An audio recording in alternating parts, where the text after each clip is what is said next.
Anyway ఇక మిగతా అంశాల విషయానికి వద్దాం.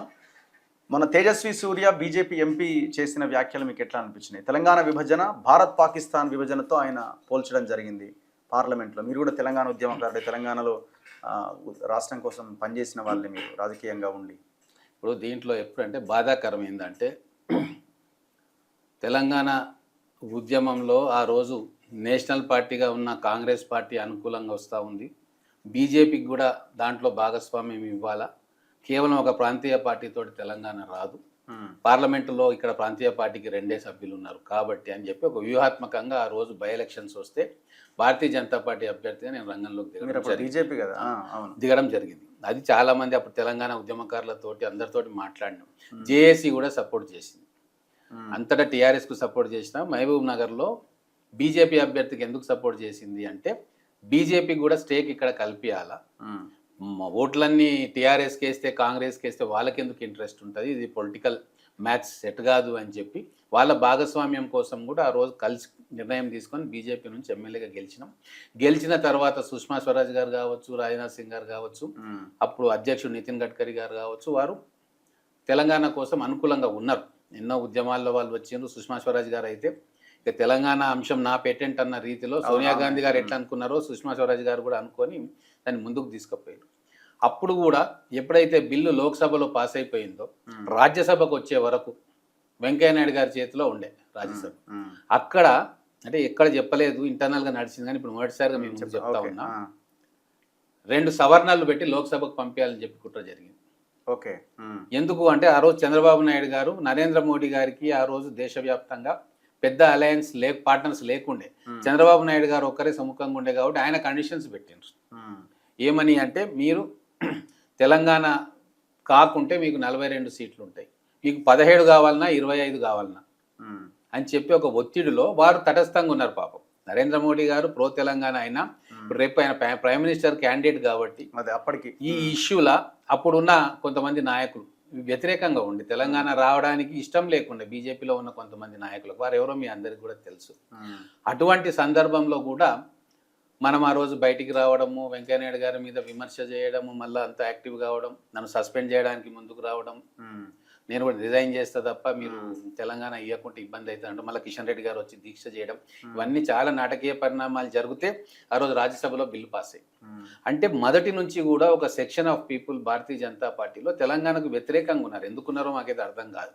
తర్వాత మోడీ గారు ఫస్ట్ టైం హైదరాబాద్కు వచ్చి నవభారత యువబేరియన్ సభ జరిగింది. చాలా పెద్ద ఎత్తున ఫస్ట్ టైం మోడీ గారిని తీసుకొచ్చి జనాలు టికెట్ తీసుకున్నట్టుగా యూత్ వచ్చి 5 రూపీస్ కంట్రిబ్యూషన్ ఇచ్చి మరి వచ్చి సభలో కూర్చున్నారు.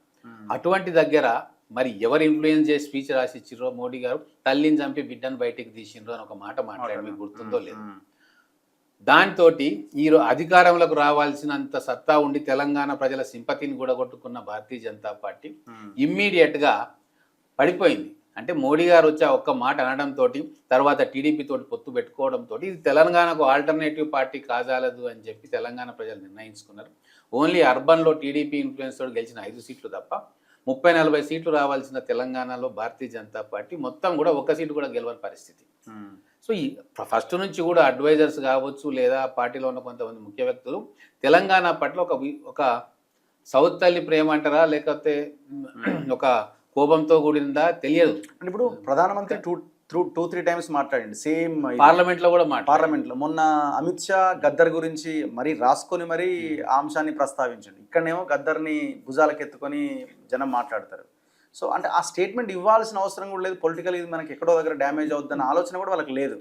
ఇప్పుడు ఏకంగా భారత్ పాకిస్తాన్ అంట. పాకిస్తాన్ ఎవరు మరి ఇప్పుడు ఆంధ్ర తెలంగాణ? ఇప్పుడు అధినేతల మాటలు ఎట్లుంటాయో కింద ఉన్న ద్వితీయ శ్రేణి నాయకులు తృతీయ శ్రేణి నాయకులు కూడా ఆ లైన్లోనే మాట్లాడతాం. ఇప్పుడు అదే కాంగ్రెస్ పార్టీలో ఉన్న మేజర్ నాయకు సోనియా గాంధీ గారి నుంచి సీనియర్ నాయకులు ఎవరు కూడా తెలంగాణ పట్ల నెగిటివ్ కోణంలో ఈ రోజు కూడా చూడలే. ఎంతసేపు మాకు నష్టం జరిగినా సరే మేము తెలంగాణ ఇస్తాము, 1200 మంది పిల్లల బలిదానం మాకు ఖర్చు వచ్చిందని చెప్తున్నారు తప్ప అధికారం ఉన్న 10 సంవత్సరాలు మేము అధికారంలో పోయినా కాంగ్రెస్ పార్టీ ఏ రోజు కూడా అయ్యో మేము తెలంగాణ ఇస్తాం అందుకే అధికారం పోయింది అని చెప్పి ఏ రోజు కూడా ఏ పెద్ద నేత కూడా మాట్లాడలేదు. ఎందుకంటే సిన్సియర్గా నమ్మిండ్రు, తెలంగాణ ఇవ్వాలని కోరుకున్నారు, ఇచ్చిండ్రు. కానీ భారతీయ జనతా పార్టీలో ఫస్ట్ నుంచి కూడా ఒక సెక్షన్ ఆఫ్ పీపుల్ తెలంగాణకు వ్యతిరేకంగా ఉన్నారు. ఆ వ్యతిరేకంగా ఉన్న వాళ్ళు అప్పుడప్పుడు అందరినీ కూడా ఇన్ఫ్లుయెన్స్ చేసి ఇటువంటి మాటలు పలికిస్తున్నారు. అమిత్ షా గారికి ఏముంటుంది తెలంగాణ మీద, ఎవరో ఇట్లా అని చెప్తే దాన్ని బట్టి ఇట్లా చేస్తే మాకు బెనిఫిట్ వస్తుందేమో అనుకొని చేసి ఉంటారు. కానీ నేను ఒకటే చెప్తా ఉన్నా, భారతీయ జనతా పార్టీ ఎప్పటికైనా తెలంగాణ వాదాన్ని కానీ తెలంగాణ ప్రజల సెంటిమెంట్ను కానీ ఇక్కడ తెలంగాణ ప్రజలు అభిమానించే లీడర్షిప్ను కానీ వాళ్ళు హక్కున చేర్చుకొని వాళ్ళతో పాటు మేము మమేకమైనాము, వాళ్ళ ఆలోచనలను పంచుకుంటున్నాము అని అనుకున్న రోజునే ఇక్కడ తెలంగాణ ప్రజలు భారతీయ జనతా పార్టీని సాధారణంగా ఆహ్వానిస్తారు. మీరు చూసిండ్రు రాహుల్ గాంధీ గారు వచ్చినప్పుడు గద్దర్ గారిని మిగతా వ్యక్తులను ఎట్లా రిసీవ్ చేసుకున్నాడు. అంటే ఒక కుటుంబ సభ్యుల్లాగా ఇప్పుడు సీతక్క గారిని తీసుకొచ్చి ఉన్నతమైన స్థానంలో నిలబెట్టడం, గద్దర్ గారితో చాలా ఆప్యాయంగా మాట్లాడము, ఆలోచనలు పంచుకోవడము, అంటే తెలంగాణ ప్రజల ఆలోచన విధానానికి అనుగుణంగా కాంగ్రెస్ నాయకత్వం, అధినాయకత్వం ఇక్కడ ప్రజలను అర్థం చేసుకొని పనిచేస్తూ ఉంది. కానీ అదే భారతీయ జనతా పార్టీ తెలంగాణ ప్రజల విశ్వాసాలకు, తెలంగాణ ప్రజల ఆలోచనకు వ్యతిరేకంగా పనిచేస్తూ ఉంది. చాలా సమయం అనుకూలంగా ఉన్నట్టు నటిస్తూనే కీలక సమయాల్లో పార్లమెంట్లో స్టేట్మెంట్ ఇచ్చేటప్పుడు, ప్రధానమంత్రి నోటి నుంచి చెప్పించేటప్పుడు, హోంమంత్రి నోటి నుంచి చెప్పించేటప్పుడు ఎందుకో తెలంగాణకు వ్యతిరేకంగా విషం కక్కించే ప్రయత్నం. రీజన్ ఏంటంటారు? మీరు కూడా ఆ పార్టీ నుంచి వచ్చిన వాళ్ళే కాబట్టి వాళ్ళ లైన్ ఎట్లుంటది యాక్చువల్గా? అంటే వాళ్ళు సిన్సియర్గా తెలంగాణ ఉద్యమంలో పాల్గొని రాష్ట్రం మాకు కావాలి అనే ఒక ప్రజలతోటి మమేకమైన ఆలోచన చేయలేదు. పైన ఓట్ల కోసం, సీట్ల కోసం తెలంగాణ అంటే బాగుంటది అన్న దానికే వచ్చి అట్లీస్ట్ ఆ కోణంలో ఉన్న మాట మాట్లాడొద్దు కదా. మాట్లాడదు. అధికారం కోసం మనం ప్రయత్నం చేస్తున్నాము అని అంటే ఆ లైనే తీసుకోవాలి. వారు ప్రతి సందర్భంలో కూడా మేము చాలా ఎఫిషియెంట్, కాంగ్రెస్ పార్టీ ఎఫిషియెంట్ కాదు అని చూపించే పయంలో వాళ్ళకు 100 ఉదాహరణలు దొరుకుతాయి చూస్తే. కానీ ప్రతిసారి ఈజీగా తెలంగాణనే ఎందుకు గుర్తుకొస్తుంది, వాళ్ళకి తెలంగాణ ఎందుకు కనబడుతుంది మాకైతే అర్థం కావట్లేదు. వాస్తవంగా నేను భారతీయ జనతా పార్టీలో ఉన్నప్పుడు కూడా చాలాసార్లు సీనియర్ నాయకులకు చెప్పడం జరిగింది. వాస్తవంగా మేము నితిన్ గడ్కరీ గారిని కలిసినప్పుడు, తెలంగాణ మూవ్మెంట్లో రాజ్నాథ్ సింగ్ గారిని కలిసినాం, దివంగత అరుణ్ జైట్లీ గారిని కూడా కలిసినాం. చాలా వాళ్ళందరూ కూడా సిన్సియర్గా పాజిటివ్గా ఉన్నారు. సుష్మా స్వరాజ్ గారు కావచ్చు, పాజిటివ్గా ఉన్నారు. కానీ ఎక్కడో దగ్గర కొంత నేషనల్ లీడర్షిప్ కావచ్చు, స్టేట్ లీడర్షిప్ కావచ్చు, ఎందుకు తెలంగాణ వచ్చింది, తెలంగాణ రాకుండా ఉంటే మేము అధికారంలో బ్రహ్మాండంగా ఉంటుంటే మేము అనే ఒక ఆలోచన ఇంకా ఉందని చెప్పి నేను అనుకుంటా ఉన్నా ఇవన్నీ చూస్తూ ఉంటే.